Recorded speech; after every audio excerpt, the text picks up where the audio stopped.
All right, good evening, everyone. My name is E.R. Anderson. I'm the executive director of Charis Circle.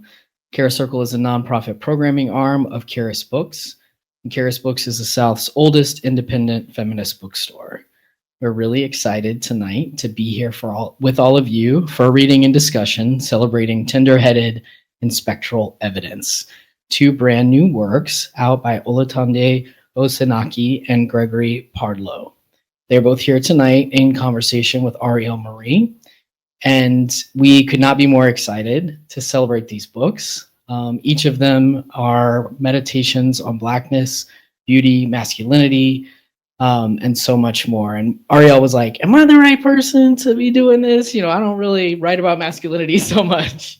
But once Aurielle dug into the text, she was like, oh, yeah, like these books are dynamic and beautiful and engaging with the things that Aurielle's work, Gumbo Yaya, definitely engages with. So I'm going to introduce Aurielle first. Aurielle Marie is the author of Gumbo Yaya, the winner of the 2021 Furious Flower Prize, the 2020 Cave Canem Poetry Prize, and the 2019 Plowshares Emerging Writers Award. She lives in Atlanta, Georgia, on unceded Muskogee land, which is the land that Charis is also on. Gregory Pardlo is the author of the poetry collections Spectral, Evidence, and Digest, which was the winner of the Pulitzer Prize for Poetry. His other books include Totem, winner of the American Poetry Review, the Hanukkah Prize, and Air Traffic, a memoir and essays. His honors include fellowships from the New York Public Library's Coleman Center, the New York Foundation for the Arts, the National Endowment for the Arts, and the Guggenheim Foundation. He is co-director of the Institute for the Study of Global Racial Justice at Rutgers University Camden, and he's currently a visiting professor of creative writing at NYU Abu Dhabi. We're very excited to have him here from all the way across the world. It's very exciting. Thanks to a fellowship locally in Noonan, Georgia. We're just benefiting from that, but we're very glad. And he's joined to his left, our right, originally from the west side of Chicago, Olatunde Osinaike is a Nigerian-American poet, essayist, and software developer. He is the author of Tender-Headed, which was selected by Camille Rankine as the winner of the 2022 National Poetry Series, in addition to the limited edition chapbooks, Speech Therapy, and The New New. His collection was also runner-up for the Cave Canem Poetry Prize and finalist for the Alice James Award and Cap Book Prize. He lives in Atlanta and would like to thank you. So, without further ado, please put your hands together for all three of these beautiful folks. And I know we're a small and mighty team in here. We can do a little bit better than with the applause. Please give it up for Gregory and Olatunde, please. There we go. I knew it. I was like, we got it in us. We got some vibes in here. Welcome everyone online and in person. Thank you so much for having me, Charis Bookstore, and thank you so much for having us. We are here to celebrate the amazing, glorious, beautiful text from Gregory Pardlo and Olatunde Osinaike, Spectral, Evidence, and Tender-Headed. And I thought, what better way to get us started than to have these glorious authors read from these texts. I thought, Olatunde, if you wouldn't mind kicking us off, and then Gregory, just whatever selection you feel called to share with us today. Yeah, sure. Thanks, Aurielle. And Charis for having us. I'm going to start off with the proem of the book, which I like to read and have done so at each of these events as a means to recalibrate. So, men like me.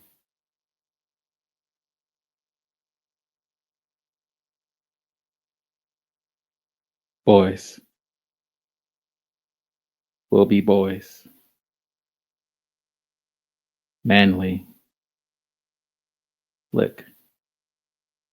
Elbow grease. Baritones. Singing low. Unruly. Higher than hierarchy. Inherit. Plausible deniability. Disorder. Bachelors and awful apostles. Dark nights.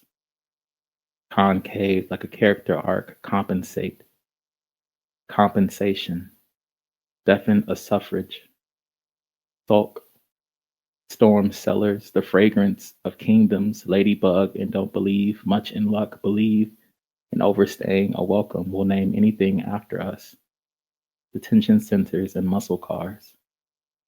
Squad, thumb through classifieds, flashing lights, shock value. Slide hands in the slow close of an elevator door, door stopper, stop things, won't. Erupt the rhetorical like it's the home team, shoot the shot to blame the angle, blame things, see floral print and scurry, see flowers like flowers hold both water and scent, sent some heaven sent a good morning text this week, gossip a call that, barbershop talk, double meaning, deprecating, duffel bag crazy, colonial lies, call that authority, monopolize until it's good guys, tough guys, all of the above. Treat all we touch like tungsten, can't temper anything, love a melting point, get physical, have a problem with the word. No. Yes, men. Have more than just a problem with the word no. Anti with violence. Prefer a seat or stall between us and another, stick up for and subjugate it to nothing, jog memories for fun, jog freely at night, night and day, interrogate, bastard, blue everything, culture, coercion, hate to admit it. The tailored suits, soot and tie, check her, call it chess, don't call it control, call it like a time of death, a flat tire, said with our chest, repeat what's been said before, but in a tone society loves, hate, being adjacent to the action, hate, keep that. Invest, keep that.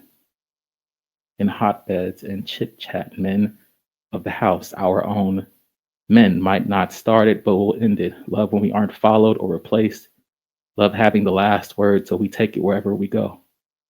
Front lines, confessional booths, prenups, shotgun weddings, law and order reruns, boardrooms, proms, distilleries, salary negotiations, horror films, Oval offices, on air.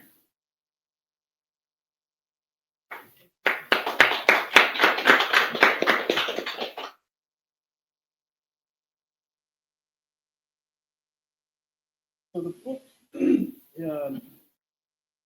oh, that's right.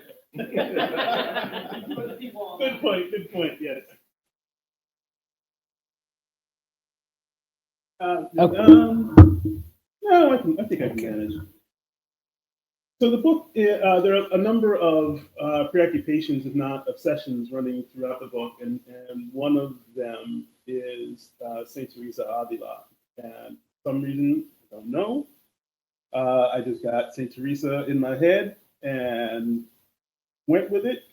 And so she turns up in a couple of different ways. Saint Teresa Avila, by the way, was a poet and general kind of badass saint. She was known for praying so intensely that she would levitate. I think that's part of what I'm aspiring to in the poems. Mm.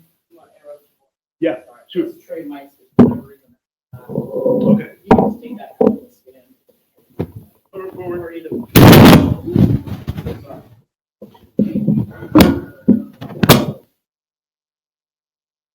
Okay, better? Excellent. All right, so Saint Teresa turns up in a couple of different ways in the book. And so I'm going to read one where Saint Teresa figures as my therapist. It's called Nunsploitation. Teresa Avila buzzes me in, then makes me leave my shoes in the foyer before I enter the Upper East Side tabernacle of shame she calls a therapist's office, where she divines the truths disguised by my confessions. As my bare feet cross the cold parquet, dark and cloven to a sticky rhythm, Teresa asks if I'm still tempting the goat paths that rim the ravine my passions trickle into. It's true. I'm in love with my therapist. Blame the saints' books that hearken from half a millennium away. I love her unattainable intimacy, her use of my inner ear to give goosebumps on the brain. The voice that is and is not Teresa's channels canticles and conjures woodcut illustrations of my beloved, sprouting poems from her desk at Valladolid. Above her, a dove thought winging through numinous yonder break. Teresa, and Teresa, and Teresa, in concert, fanning out in imitation of a Hindu god. You'd expect compassion from someone who gentled her mind inside 7 mansions of prayer while feeding flames her love letters to keep them from prying eyes. Instead, she saint-splains the dangers of transference, as if I never noticed my itch to project the idea of one thing onto the figure of another. As if professing love to my therapist meant only to mask mommy issues. And anyways, isn't that a bit sanctimonious, coming from someone saving her love for a father figure whose image reflects the sum of all creation? A love so consuming, her inside song reached the cistern's ears, glued to her office door, song quoting an erotic elan, a harmony of relation, probing the mystery of self-love, which is, of course, where love begins. Ipso facto, love is nothing but transference. Love is squeezing people's feet into fetishes we've schlepped hill and vale since memory, like moonlight, was the surplus of a previous life. To have come this far, across the park and through ramble and glade, knowing the glass slipper would fit almost any old foot I put in it. Let the bean counters of love call that transference. Let them name this affliction what they will, as if diagnosis were a cure. Let them tabulate salvation. Tell me, how many hair shirts and unanswered hungers? Tell me how many shoeless steps to beatitude. Wow.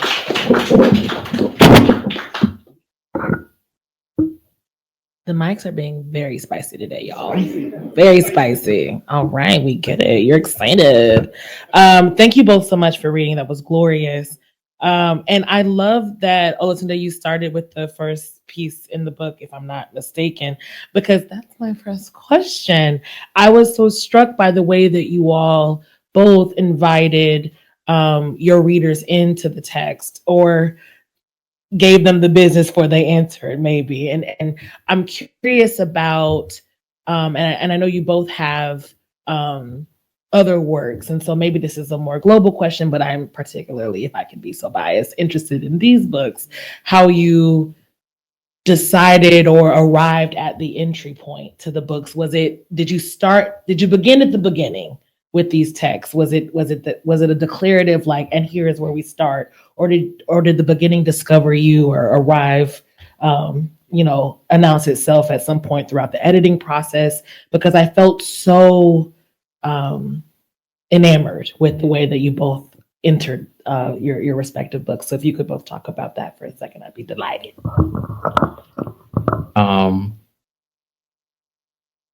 So ER had mentioned that I have a couple of chapbooks that came out before this. And I think for me, I may have felt a bit betrayed by them. And the fact that I don't know that they ever said what I was trying to say.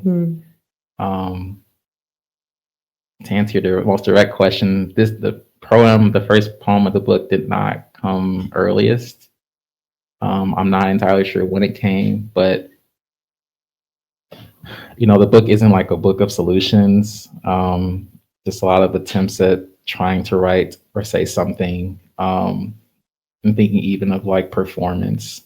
A lot of the poems were performing in a way, or thinking, or ruminating with that. So I felt it more appropriate to place at the beginning, so that you kind of have that a disclaimer that's more honest, and the poems can be at times as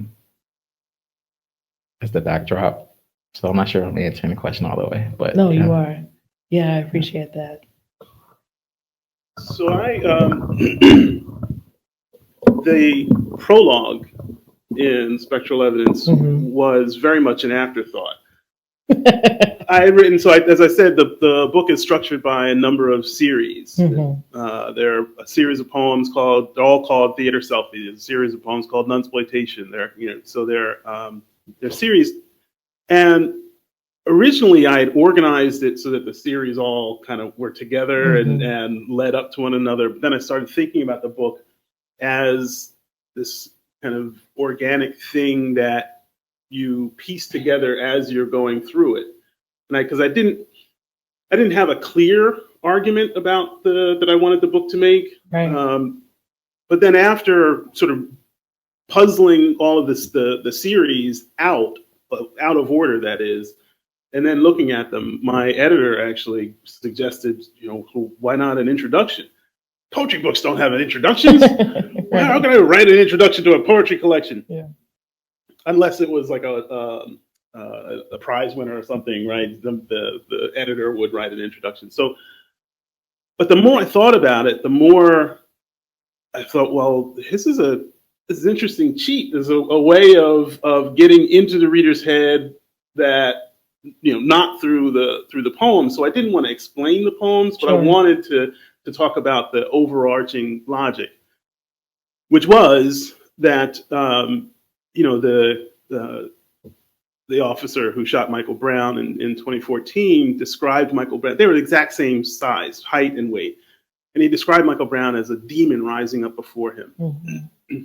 And I looked at other depositions from police officers, and we know that they'll say, "I feared for my life," and we all go, "Oh, okay," not we, but there were an interesting number of instances where the police officers would resort to some supernatural language, some supernatural description. And so my thinking was, well, we've had this before. That was in the Salem witch trials period, the whole 400 years of witch burning. And so I wanted to make a subliminal link between the persecution of women and the impulse toward the persecution of women and demonization and the impulse to extrajudicial killing of Black folks. Yeah. So it was an argument that I didn't feel comfortable making explicitly in the poems, but I did very much want to be informing the reader as she went through the book. And so the introduction just turned out to be a great opportunity to do that. Yeah. And it was satisfying to kind of feel the introduction kind of echo as you read the book, as you think about Tituba, and you're like, okay, I couldn't help but think about Sandra Bland disappearing, from behind the backseat of the. It was very effective, and I think and grounding in that way. And so I just with both of your texts, I got such a strong sense of being.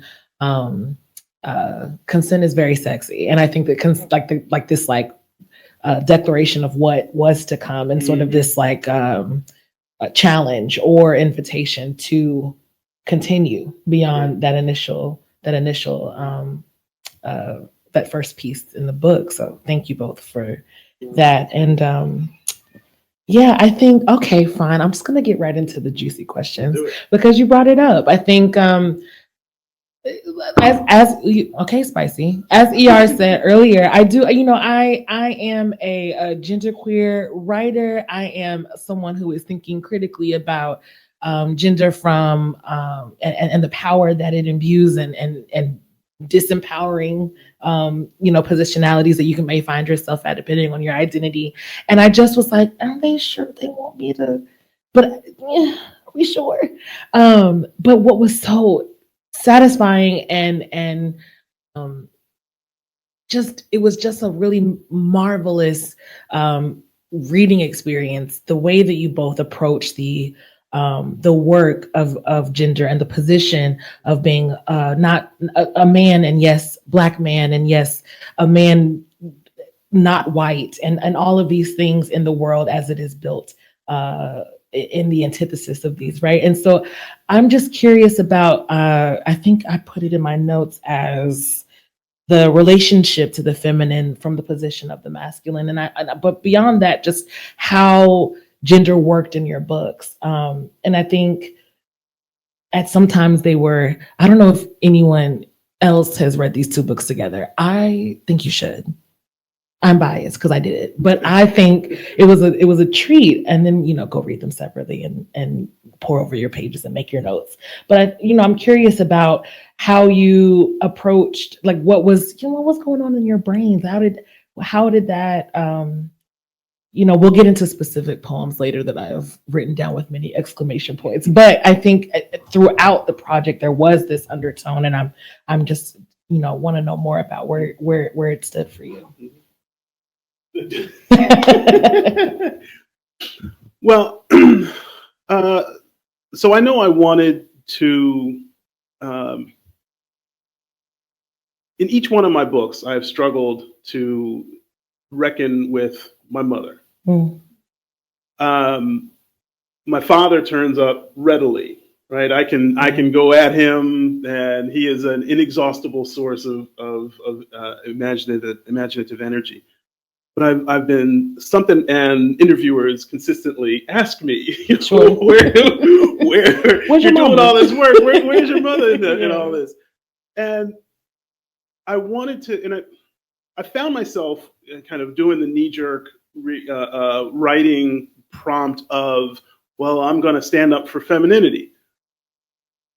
And each time I was like, you are such a hypocrite. You are, I'm a man, I'm a black man in America. Mm-hmm. All that stuff is baked in. Yep. And I'll tell you a really quick anecdote, which I struggled with putting in the book or not putting in the book, in the prologue, actually.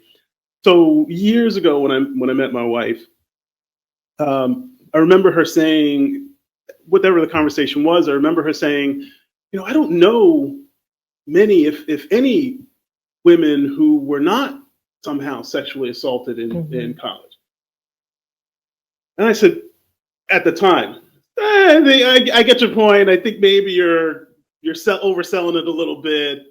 I know you got a point to make, but Years later, I'm talking to a white friend of mine, and I said, I don't think I know any Black or brown men who haven't had some negative interaction with a police officer. Mm-hmm.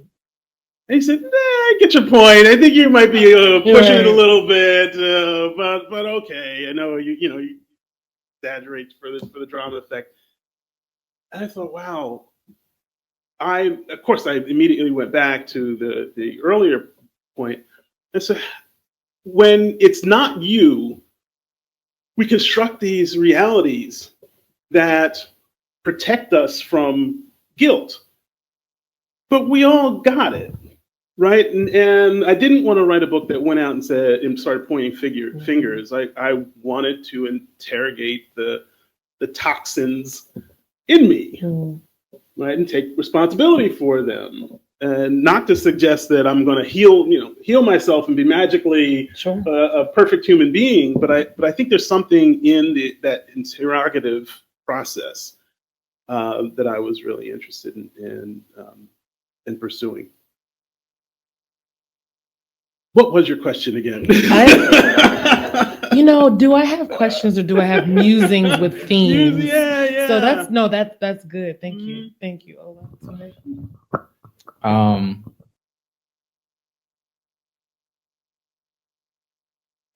not sure I can quite answer the question because I don't know that I feel relieved in the accomplishment of that you mentioned. I'm appreciative if that's how you see it.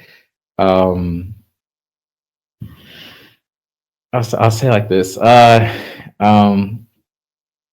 think I struggle with, this is just me personally, and the person that does not separate himself from the speaker in the poem. I personally struggle with like overcompensation to not be my father. So you mentioned your mother, which is interesting. I was raised by both feminine and masculine energy, single parent household. And so in that, and even now, I think I struggle to position myself in who I am with what I've done and like who I'm connected to. So like a good friend in the audience, Joshua Everett, who's a tremendous writer in his own right. There are folks like that in my friend group who they inspire me because I think there's a certain level of uncertainty we've come to an agreement upon, which I'd rather have out in the open than not. And so there's a journal, Underbelly. I think I like thinking about it. Underbelly by Maya Marshall and Marty McConnell. And the spirit of that journal is poetry to me. To have it out in the open and to, you know, cards on the table. We are working through these manufactured ideas, these attachments, thwarted or not. And so much of the book for me is it's on a shelf if you choose to pick it up or buy it or read it. But you should buy it, you should read it. You know, I'm trying my best to work on the parts of me that I know are fucked up. You know? Yeah. And I don't mind that conversation being out in the open because, you know, we talk about love being radical and support, but also it doesn't come full circle until you can have that other conversation. So yeah, accomplishment of the book is always kind of a weary thing for me. Yeah. But yeah. That's why I think of it as the process, right? I don't want to have such a high ambition for the book to think that it's going to answer any questions or reach any conclusions. But I am very much interested, as you're saying, in what does it look like when we all feel safe enough with each other to say, I'm willing to do the work. Yeah. Right? I think that's radical. Yeah. Because the arrival isn't the point. Right. It's the pursuit of the thing. And it was just, I mean, on the way, you get to these really delicious, beautiful moments. I'm going to say delicious 30 times today. I'm just apologizing in advance. And I think in Tenderheaded, I think the poem was, going to mispronounce it, verisimilitude. Thank you. Come on. I love that. Where it was just like this, it sounded like this sort of like conversation in the round with like, as a reader, you almost can see the barbershop, the after hours spot, the man among friends being confrontational with the idea of masculinity as a made thing in relationship to a woman, the woman, right? And it just was so, again, the pursuit of the thing has, you know, all these wonderful consequences, all these wonderful moments of that I think, you know, on this side of things, it was satisfying. So, but I encouraged the continued pursuit, of course. So I appreciate what you both offered. Thank you for that. I want to talk about so many things. I am curious, Olatunde, about your relationship to form. And there was I saw contrapuntals, there were erasure moments. There was, I think, a poetic recreation of the dozens, and like the whatever you were doing with the poem that was like, you read it and then you get halfway through and you realize, oh shit, this shit is written backwards, and then you like read it backward. It felt so polyphonic and expansive, and I want to know more about your relationship to form and what form's like role was in Tenderheaded. Again, not questions, musings with themes. So yeah, that's a good point. That's a good thought theme. For me, form is when I write, most times I think of form as like the thing I may be pushing against, and I want to make sure I'm saying this right. it's a container that I can kind of throw the garbage bin. I can just throw my shit in and it's kind of like, okay, it can work for my behalf until I get it together. I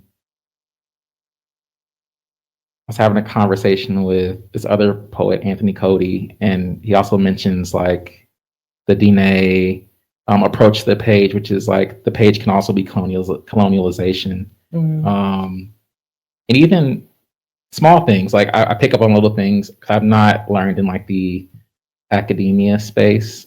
So form is protest, which I remember picking up on like Aurielle Marie versus Audacity. Like, all right. No, seriously, like I've taken classes with this gentleman to my right, who taught me about form. So form for me ended up just being a way to play. And there were times in the book where I needed to play, and I think probably more than it really needed me to like do what I was trying to do. There are times in the book where I was using it kind of as a form of escapism. Like I didn't want to actually get to where I was going. So maybe just like, let me distract you with what's going on. I know I can do that. I can be technical, but form was just like a container in that sense. Did you have, I love what you said about form sometimes being a distraction. I am guilty of the same, being like, having a moment where there's something really meaty and kind of maybe a little intimidating, and I'm like, but I can do a golden shovel. So let's do a golden shovel, and then I don't have to dig into the meat here. But was there a moment where form helped you get to the point in the book? Is there a particular poem or a particular form that you're like, if I'm stuck, I can, because I know I can throw a pantoum, and the pantoum is gonna get me there. I don't know what it is about Miss Mama, but we're in good together, and I never thought I would get there. Right? Yeah. Certainly, there were times like that, but of course, who am I to say that I've arrived? And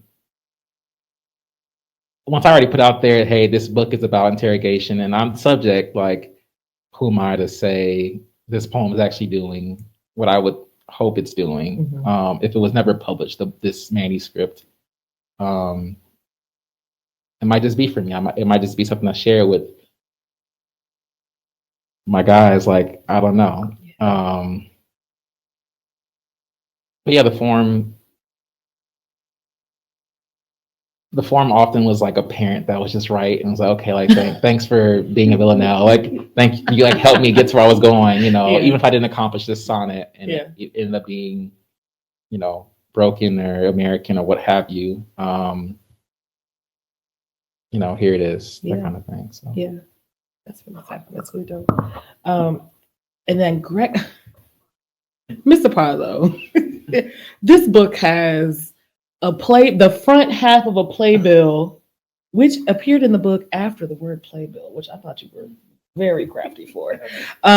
It's got a contrapuntal, it's got sonnet, it's got found text.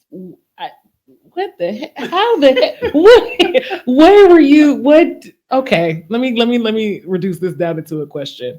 On the page is just a lot of question marks and exclamation points, just for y'all at home. But I think, did you set out with this like, okay, I've got this imaginative project about apparition and spectral evidence and the Black body as the otherworldly other. So let me do a little otherworldly work on the page and as the container for the thing, or was it just happened to show up that way? Well, first of all, ADD. Amen. So we got that. Shout out to us. There's that.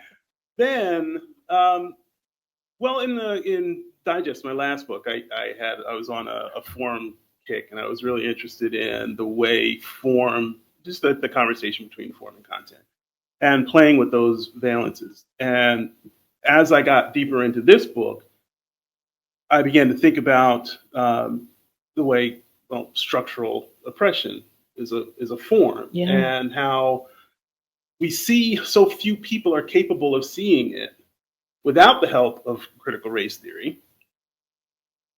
how then can I make structures legible as informing the content of the poem? Yeah. Right? And so that's a subtle, certainly whether or not anybody gets it, it doesn't matter. But it was a driving impulse for me to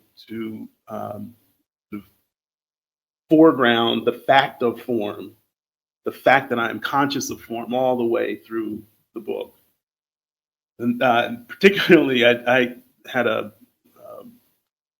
particularly vehement argument with standardized tests. And so then one of those turns up towards the end of the book. And yeah. So. Yeah. Now I just want to like look a glass of Pinot and talk to you about fugitive poetics and the world of the performance. I told you earlier, I'm a performance baby, and just the school of thought around the performance of a thing and how it lives in the world, and then how poets can imagine that on a page is, it's my jam. So, that's so exciting. Okay, dope, awesome. Okay, you got to talk to me about Mercy, Mercy, Mercy, Mercy Me. I don't like to ask people to explain poems. There's no need to explain.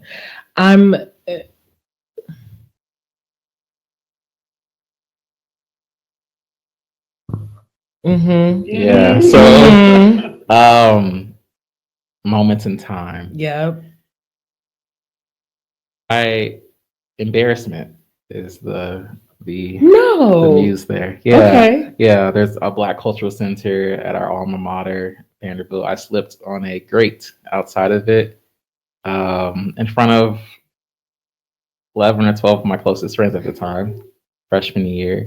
And I just remember thinking, what can I make of this moment? You know, there's a separate moment in my life where I got hit, or it was my 8th birthday, cake in the face. I'm like sprinting, trying to chase this like old friend of mine down the block until like a police officer and like, you know, uncles and fathers like wrangling us together. I'm always curious, you know, do I have the words now to express like what it is I was feeling, which is often like rage and embarrassment, kind of like the side of the coin for me. And I write to music. So, yeah, Marvin came up, so did the Velvets and a few other groups.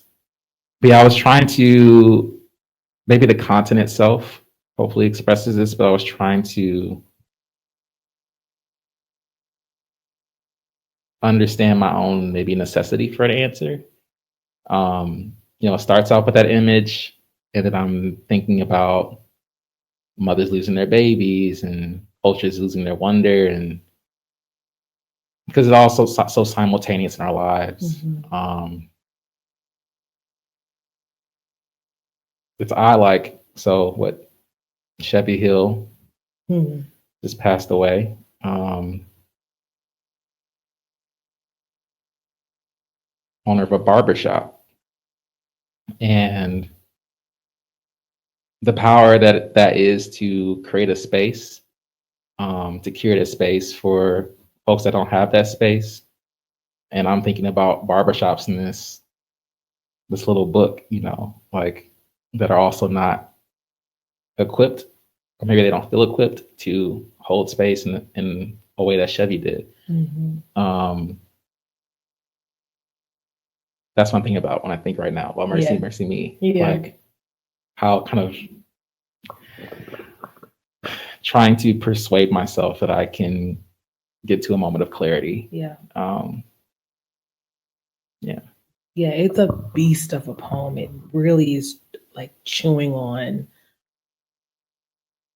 It was a whole world. I mean, I was like, I want a book of this poem. I want this poem to like exist as the exhibit. It reminded me of there's this, I'm Creole, so I'm always going to be talking about this not as a brand, but Gumbo Yaya is this idea of like when everyone is in a room and there's all that talking going on. Fantastic book, by the way. Thanks. And so it's just, I mean, that poem resonated for me as like this like multifaceted, you know, multivocal, conscious, alive thing. It was really a heavy hitter. It was a heavy hitter poem. It was a really, really dope poem. So I just was curious about it. Yeah, absolutely. And reminded me a lot of Know Yourselves in your collection as well. So it was just fascinating.